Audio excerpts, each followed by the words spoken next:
Please கீது, எனக்கு தெரியும் இது உனக்கு ஷாக்கிங்கா தான் இருக்கும்ட்டு.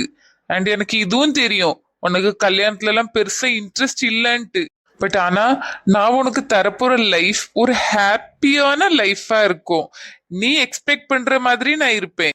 நீ எப்படிப்பட்ட ஒரு லைஃப் வேணும்னு ஆசைப்படுறியோ அதே மாதிரி ஒரு லைஃப் நான் உனக்கு அமைச்சு தருவேன்.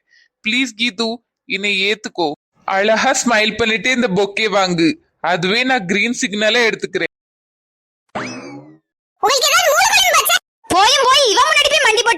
கீது, இவங்க பேசுறதுலாம் நீ கணக்குல எடுத்துக்காத. நான் பேசுறத மட்டும் கேளு. அண்ணி, நீங்க எல்லாம் ஏன் இப்படி பேசுறீங்க? எப்படி பேச சொல்ற? இவட்ட போய் கல்யாணம் முடிப்போமா வாழ்க்கைய வாழுவோமான்னு கேட்டுட்டு இருக்க. உனக்கு ஊர்ல வேற பொண்ணே கிடைக்கலையா? அண்ணி, எனக்கு கீதுவை தான் பிடிச்சிருக்கு. நான் அவளை தான் கல்யாணம் பண்ணிக்கணும்னு நினைக்கிறேன். இதுல உங்களுக்கு என்ன பிரச்சனை? இந்த மஞ்ச முடியிட்டு அப்படி என்ன இருக்குன்னு இந்த ஊர்ல எல்லா பயல்களும் இவ பின்னாடி அலையறான்னு தெரியலையப்பா. கீது, அழாத. இந்த பாருங்க, ஓவரா பேசிட்டு இருக்காதீங்க சொல்லிட்டு. இந்த பாருடி, உன் குழந்தை என்கிட்ட எப்படி பேசியான்ட்டு உன் புருஷன் மரியாதை தான் இவரும் பேசியாம்பா. உன் புருஷன் மரியாதை தரலனா வேற யார் எனக்கு மரியாதை தருவா? நீங்க பண்ற வேலைக்கு யாரால ஓடி கேட்கதான் செய்வாங்க. எனக்கு அப்பவே தெரியும் எல்லா கல்யாணத்துக்கும் டிங்கி டிங்கின்ட்டு இவ ஆட்டிக்கிட்டு மினுக்கிட்டு ஒரு படியா வரும்போதே எனக்கு தெரியும் இப்படி ஏதாவது நடக்கும்ட்டு. ஆமா, அப்பதானே இவ பாவம் போல இருக்குன்ட்டு எல்லாரும் அவன் மேல பரிதாபம் காமிப்பாவே. அப்படியே கல்யாணம் முடிச்சு செட்டில் ஆயிடலான்னு பாப்பா. இப்படிதாண்டி நிறைய பேர் இருக்காளுவ. இதெல்லாம் என்ன பொழப்போ?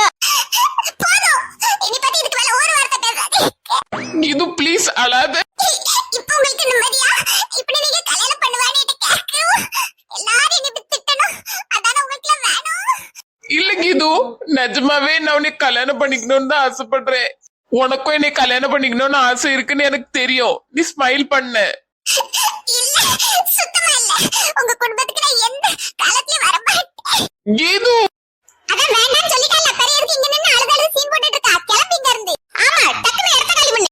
அண்ணி, அமைதியா இருங்க. நல்லா அசிங்கப்படுத்தீங்க. ஆமா, நானே இவரை அசிங்கப்படுத்திட்டோம். ஊருக்குள்ள அவனை பத்தி எல்லாரும் பேசிட்டு இருக்கிறது பார்த்தாதான் நீ நல்ல மனுஷியா இருந்தா இப்ப இடத்த காலி பண்ணு. கீது, நில்லு. அண்ணி, என் வாழ்க்கைய பத்தி முடிவெடுக்க நீங்க ரெண்டு பேரும் யாரு? அவன் உங்களுக்கு சரிப்பட்டு வர மாட்டா. அதனால தான் நாங்க எல்லாம் சொல்லியோம். கீது எனக்கு சரிப்பட்டு வருவாளா வரமாட்டாளான்னு முடிவெடுக்க வேண்டியது நான். எனக்கே அவளை பிடிச்சிருக்கு. உங்களுக்கு என்ன பிரச்சனை? கல்யாணம் பண்ணோம்னா வாழ போறது நாங்க ரெண்டு பேரும். உங்களுக்கு எல்லாம் நடுவுல என்ன வேலை? இது பாருங்க தம்பி, உங்களுக்கு சின்ன வயசு புரியாம ஏதோ பண்றீங்க. நாங்க இந்த ஊர்லயே பல வருஷமா இருக்கோம். அதுலயும் அந்த பிள்ளைய பத்தி எங்களுக்கு நல்லா தெரியும். அவ உங்களுக்கு சரிப்பட்டு வரமாட்டா தம்பி. அதனாலதான் நாங்க இவ்வளவு சொல்லியோம். அந்த பிள்ளை சரி கிடையாது தம்பி, நம்ம குடும்பத்துக்கு வேண்டாம். நீங்க பாத்தீங்களோ அவ சரி கிடையாதுன்னு? எந்த விஷயத்துல வச்சு நீங்க இப்படி சொல்றீங்க? எல்லா ஊர்லயும் இப்படி 4 கிழவிகள் உட்கார்ந்துட்டு தான் ஒருத்தரையும் வளர விடாம வச்சிருக்கிய. பழைய காலத்து மாதிரி யோசிச்சு யோசிச்சு உங்களுக்கு தெரியுமா அவ என்ன பண்ற, என்ன வேலை பாக்கான்ட்டு? எப்ப பாரு ஒரு பிள்ளைய வாழ விடுறீங்களா? நான் அவளை கல்யாணம் பண்றதுக்கு எங்க அண்ணன்மார்க்கே பிரச்சனை இல்ல. உங்களுக்கு எல்லாம் என்னன்னு கேக்கேனா? உங்க அண்ணனுக்கு அறிவு கிடையாது, அதனால எங்களுக்கு அறிவு கிடையாதுன்னு இருக்கோ.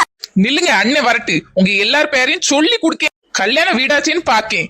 எப்ப இத பத்தி பேசணும்னு எனக்கு தெரியும். உங்க எல்லாரையும் நிக்க வச்சு கேள்வி கேட்பேன் பாருங்க. உங்க எல்லார்ட்டையும் சொல்லிட்டேன், இனிமே கீதாவை பத்தி தப்பா ஏதாவது பேசுனீங்க அவ்வளவுதான். நான் மனுஷனா இருக்க மாட்டேன். ஜெய்யோட வேற ரூபத்தை நீங்க எல்லாரும் பாப்பிய. என்னக்காது ஒரு படியா கத்திட்டு போறாரு இவரு. அவன் கத்திட்டு கிடக்கான், விடு.